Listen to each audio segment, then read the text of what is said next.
On dit des filles qu'elles ne peuvent pas être aptes à faire un métier dans l'aquaculture, mais c'est totalement faux. Il suffit juste d'être passionné et d'avoir envie. Je suis apprentie conchylicultrice dans l'étang de Thau qui consiste à élever des huîtres. Nous avons plusieurs tâches pour élever les huîtres. La première consiste à les mettre dans l'eau, donc on les colle avec du ciment. Ensuite, nous devons les remonter avec un bateau, puis les détroquer, c'est-à-dire les laver, et ensuite on les vend.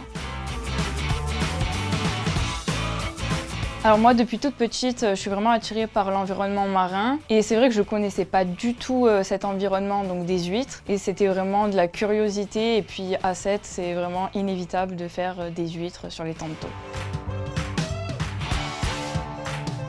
Ça nous apporte vraiment un avantage comparé à la formation initiale car les métiers des cultures marines sont vraiment manuels. On a besoin de ce côté pratique. L'alternance, ça me permet d'avoir une rémunération et donc d'être indépendante financièrement, de pouvoir me déplacer et avoir un logement. Il ne faut surtout pas avoir peur de se lancer dans ce qu'on aime. Si on est passionné, on doit réussir et quand on veut, on peut.